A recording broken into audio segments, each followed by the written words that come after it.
The live TV, सच सबसे आगे। नमस्कार, मैं हूं रंजीत झा और आप देख रहे हैं द लाइव टीवी। बड़ी खबर सामने आ रही है। अब हमारे देश के पहलवान खिलाड़ी इंडिया गेट पर आर या पार के मूड में आंदोलन करने को तैयार हो गए।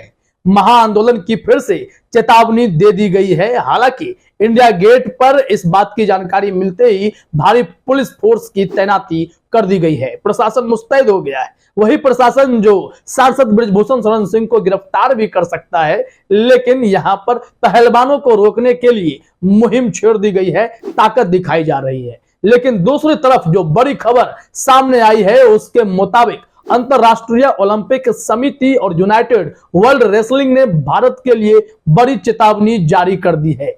अगर WFI का विवाद नहीं सुलझा और पहलवान खिलाड़ियों को इंसाफ नहीं मिला तो इस मामले में कार्रवाई बहुत बड़ी हो सकती है। WFI को सस्पेंड कर दिया जाएगा। नतीजा यह होगा कि अंतरराष्ट्रीय खेलों में खास करके जो एथलीट खेलने जाएंगे तो वहां पर उनका झंडा नहीं दिखेगा, मतलब भारत का झंडा वहां से हटा दिया जाएगा। या तिरंगे का अपमान क्या मोदी सरकार बर्दाश्त कर पाएगी? पहलवान खिलाड़ियों के साथ जो अन्याय होगा उसे मोदी सरकार बर्दाश्त कर पाएगी? अन्याय तो बर्दाश्त कर रही है। जिस तरीके से महिला पहलवान खिलाड़ी इंसाफ की गुहार लगाए जंतर मंतर पर महीनों धरने दिए बैठी रही, उनके धरने को खत्म कर दिया गया, उनके टेंट तंबू उखाड़ दिए गए, पुलिस उन्हें घसीटती रही। ऐसे में इन बेटियों के साथ तो नाइंसाफी हो ही रही थी। लेकिन दूसरी तरफ अब अंतरराष्ट्रीय स्तर पर भी भारत का अपमान होने जा रहा है। क्या मोदी सरकार इसे बर्दाश्त करेगी? कि वर्ल्ड रेसलिंग यह कह रहा है और अंतरराष्ट्रीय ओलंपिक समिति भी यह कह रही है कि भारत के झंडे को ही हटा देंगे, न्यूट्रल झंडे के साथ खिलाड़ी को खेलना पड़ेगा। अगर WFI का विवाद नहीं सुलझेगा तो इन लोगों की नजर वहां लगातार बनी हुई है। इस मामले में हम आपको डिटेल में जानकारी देंगे, लेकिन उससे पहले जरा एक स्क्रीनशॉट देखिए। यूनाइटेड वर्ल्ड रेसलिंग की जानकारी तो हम आपको दे चुके हैं, लेकिन यह उससे भी बड़ा है। महिला पहलवानों के मामले में अंतरराष्ट्रीय ओलंपिक समिति की भारत को चेतावनी। यह स्क्रीनशॉट आपने देखा। इस संबंध में मोहित तोमर का ट्वीट भी देखिए। यह कहा जा रहा है कि सिर्फ देश की सरकार और अंधभक्तों को छोड़कर पूरा विश्व साथ है। UWW के साथ IOC यानी इंटरनेशनल ओलंपिक कमेटी भी पहलवानों के समर्थन में है। IOC ने भारत में महिला पहलवानों के साथ हुई बदसलूकी और सारे घटनाक्रम पर सख्त आपत्ति जताई है। उसने चेतावनी भी जारी की है। भारत अंतरराष्ट्रीय स्तर पर इस संस्था की सदस्यता से बाहर भी किया जा सकता है। अगर बाहर हो जाएगा तो भारतीय खिलाड़ी अगर वहां खेलना भी चाहेंगे, जिस तिरंगे के लिए वो जान की बाजी लगा देते हैं, पूरी ताकत झोंक देते हैं, वो तिरंगा ही उनके हाथ में नहीं होगा, कोई न्यूट्रल सा झंडा थमा दिया जाएगा। तो यह पूरे भारत का अपमान नहीं है? हमारे महान खिलाड़ी जो मेडल जीत कर लाते हैं, देश का नाम रोशन करते हैं, प्रधानमंत्री नरेंद्र मोदी इन्हीं खिलाड़ियों के साथ तस्वीरें खिंचवा कर गदगद होते हैं, तब कैसे होंगे? क्या सांसद बृजभूषण शरण सिंह के आगे ये सारी बातें मामूली हो जाती हैं? अंतरराष्ट्रीय स्तर पर इस तरीके की चेतावनी मिलना और एक्शन की बात कह देना, क्या मोदी सरकार को यह पच रहा है? ऐसे में कोई कार्रवाई क्यों नहीं होनी चाहिए सांसद बृजभूषण शरण सिंह पर, जो यौन शोषण का आरोपी है, जो इन देश की महान खिलाड़ियों बेटियों के साथ कुकृत्य करने का आरोपी है? क्या उस पर कोई कार्रवाई नहीं होनी चाहिए? इसकी मांग लगातार करते हुए खिलाड़ी प्रदर्शनरत हैं, आंदोलनरत हैं। पुलिस उनके साथ दुर्व्यवहार कर रही है, बावजूद इसके वे सभी डटे हुए हैं। हरिद्वार में जाकर गंगा में मेडल वे लोग विसर्जित करने वाले थे, लेकिन किसान नेताओं ने उन्हें रोका और कहा कि 5 दिन का समय दीजिए, हम इस मामले में और भी आंदोलन तेज करेंगे, सरकार को झुकाने की कोशिश करेंगे लोकतांत्रिक तरीके से। लेकिन यह सरकार लोकतंत्र को कुचलने पर आमदा है।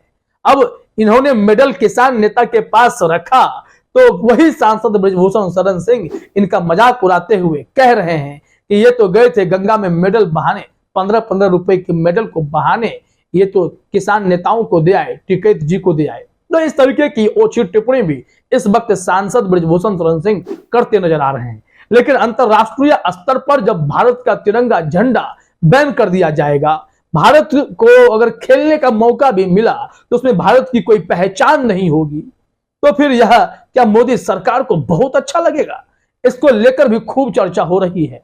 वहीं पहलवान भी झुकने के मूड में नहीं है, वो भी आंदोलन को आर पार ले जाने के मूड में आ गए हैं। इंडिया गेट अब नया ठिकाना होगा।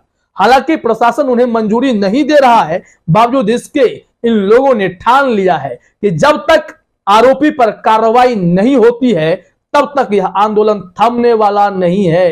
यह पूरा ऐलान जो हुआ है कहीं ना कहीं मोदी सरकार को दबाव में ला सकता है, अंतरराष्ट्रीय दबाव भी काम कर सकता है। हालांकि पुलिस इस मामले में हाथ खड़े कर रही है। पुलिस का कहना है कि ब्रिजभूषण शरण सिंह के खिलाफ हमारे पास कोई पुख्ता सबूत मिल ही नहीं रहे हैं, तो हम उन्हें कैसे गिरफ्तार करें, कैसे उन पर कोई कार्रवाई कर दें।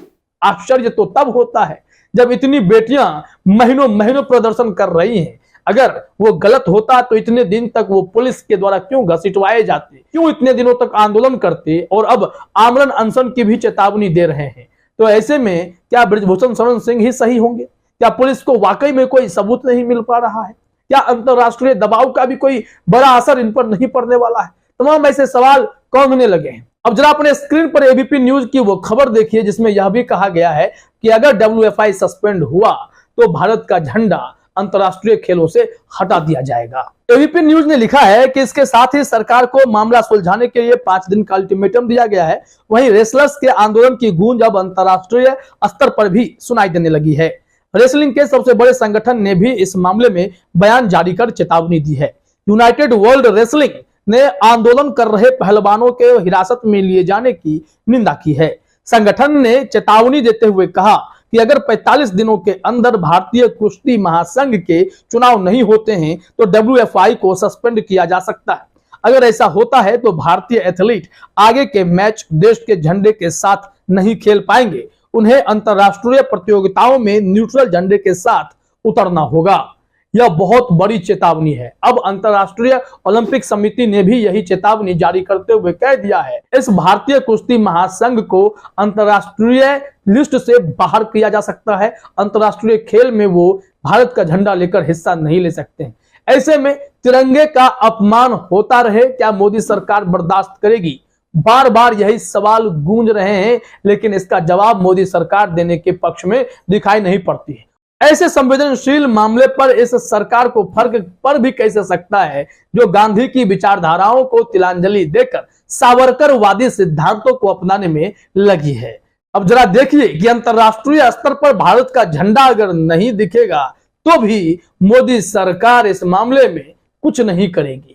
क्या वाकई में इस देश में भगवाकरण किया जा रहा है? भगवाधारी झंडा ही बुलंद होगा? अंतरराष्ट्रीय स्तर पर तिरंगे का अपमान होता रहे या सरकार कुछ नहीं करेगी? क्योंकि खिलाड़ियों के साथ अगर अन्याय होगा तो अंतरराष्ट्रीय स्तर पर भी इसकी गूंज धमक सुनाई देगी और वो निश्चित तौर पर भारत पर कार्रवाई करने से पीछे नहीं हटेंगे। ऐसे में मोदी सरकार के पास 2 ऑप्शन है कि महिला खिलाड़ियों के सम्मान में उन्हें इंसाफ मिले, इसके लिए वो प्रशासन को निर्देश दे कि सांसद ब्रिजभूषण शरण सिंह पर कोई ठोस कार्रवाई हो, सही तरीके से जांच हो। अन्यथा तिरंगे का अपमान होता देखेंगे तो देश की जनता उन्हें माकूल जवाब देगी। और इस वक्त जो बड़ी खबर सामने आई है, यूनाइटेड वर्ल्ड रेसलिंग और फिर अंतरराष्ट्रीय ओलंपिक समिति, इन दोनों की नजर देश में पहलवान के आंदोलन पर बनी हुई है और वो कभी भी कोई सख्त एक्शन लेकर सबको चौंका सकते हैं और ऐसे में भारत का बड़ा अपमान हो सकता है। मोदी सरकार को कोई ना कोई कार्रवाई तो करना ही होगा। फिलहाल इस वीडियो में इतना ही। आप सभी का हमसे जुड़ने के लिए बहुत बहुत धन्यवाद। द लाइव टीवी, सच सबसे आगे।